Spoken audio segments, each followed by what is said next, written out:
Hey everybody, it's Chris Widener, and I'm here with your technology coach, Chris Pirillo. I remember a few years ago when you and I first met, there was a little development, a little software company that released what they said was going to be this thing that was going to compete against Facebook and Twitter and all these kinds of things. And I made a bold prediction that it would never take off. Do you remember that? I told you, I'm like, no way, nobody besides you is going to use this thing, right? He doesn't remember. I'm so unimportant. I'm so unimportant in Chris. No, but you're not the only one to say this. Tech world, No, they don't even know what it is okay. that I'm talking about yet. Google Plus.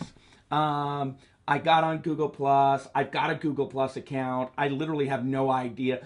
To the extent that I use Google Plus, and I only use it because I know that I'm supposed to use Google Plus, I don't even know what happens. But if I see an article I like and there's the little G thing, I go, click. Like, I don't know where it went. I don't know who saw it. I don't know anything about it. I know there's a thing called Hangouts. Never used them. They're actually pretty cool. Yeah, I would imagine that they are based on the theory of what I think they are. But I know that I have people in circles. I don't know how many. I don't know that. I think I'm in circles. Can people add me into their circle? But I don't know if I'm in there. I don't know how many circles I'm in. Like, you're in like a million circles. I have no idea how many circles I'm in. Circles, hangouts, all this kind of stuff. Tell me, should the small business person be on Google Plus? If so, why? Tell me, I need to know. So yes is the answer, and I think we've done a video on this, and it's been a while. I think it was one of the first ones I did because people are asking, should I be on Google Plus? Should I spend the time? I still then, I know. After 3 months, I know. need to know. Still want to know. I still want to know. So I've actually started using it a little bit. You know, Google Plus is a great social layer for Google. It's a great way for Google to get to the data that Facebook's not giving them about you, or that Twitter's not giving them about you. Right. And that's where it's good for Google. That's what it is. It's good for Google, and that's about it. And unfortunately, that's how it plays. It's a good way of connecting with interesting things that are going on, online that Google wants to, surface in some way, shape, or form, or other users want to surface in one way, shape, or form. But I think they've been cheating it in terms of the organic engagement. It's just not there because everyone seemingly has a Google account. They have a Gmail account. Well, magically, you have a Google Plus account. Right. And that's where most of the users sit. Right. Yeah. So this is it's. I think it's because we don't know. Like, if I do click on the little plus button, because I read an article, I'm like, plus, I think it goes there and then tells all the people. I don't know if it tells the people that are just in my circles or if it tells everybody whose circle I'm in. I don't know what it actually does. Like, on Twitter, I know that when I tweet it, it goes out and everybody can see it, and everybody who's marked me in one of their little groups or whatever. I know that on Facebook, 16% of the people on my Facebook. That's actually the statistic. I had them. Really? I had them tell me that the average Facebook wide view on a business post is 16% across the platform. But I just have no idea who sees it on Google Plus. What happens when I type in an update and I go boom?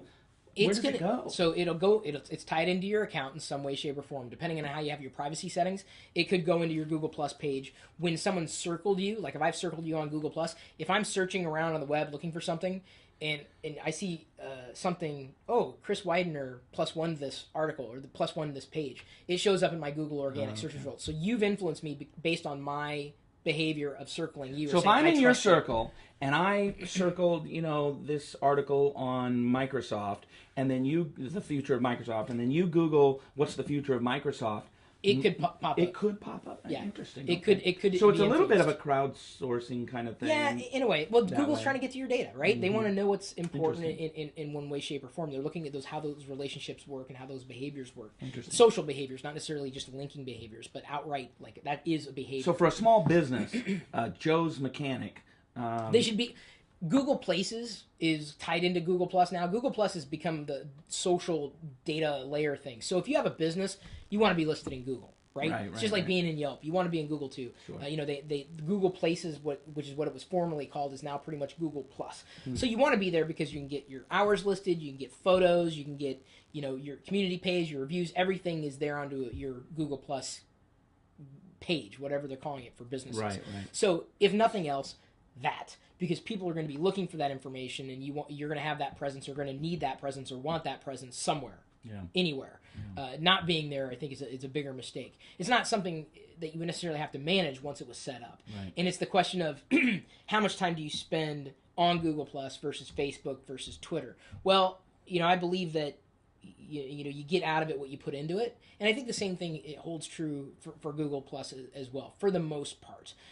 Unfortunately, Google Plus does not have the same amount of organic velocity as Twitter or Facebook because of the nature of how it grew. You have a Gmail account, therefore, bam, you have a Google Plus account. It's like it's a little disingenuous, right?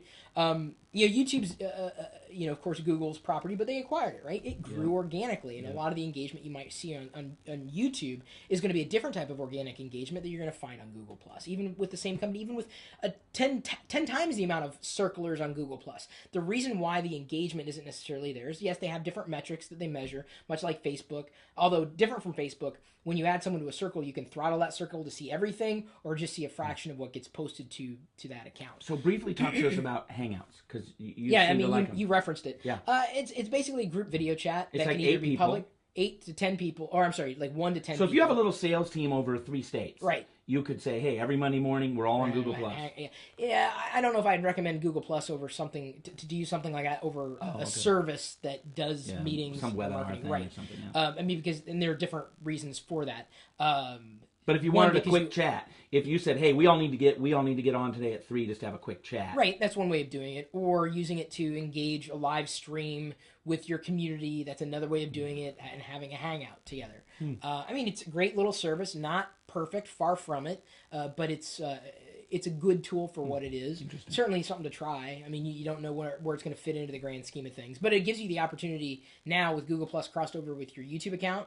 You can live stream from YouTube. It's just tied into your Google Plus account. So there's a way of kind of connecting those two in another way, shape, or form. So absolutely, if you're a small business, get on Google Plus. Yeah, you should. Do you have a resource maybe over at one of your other sites that will give them 101 tips for G Plus or the 10 things you need to know or something like that they could get more information? I don't know. I mean, I know I've written articles on it before on Locker Gnome.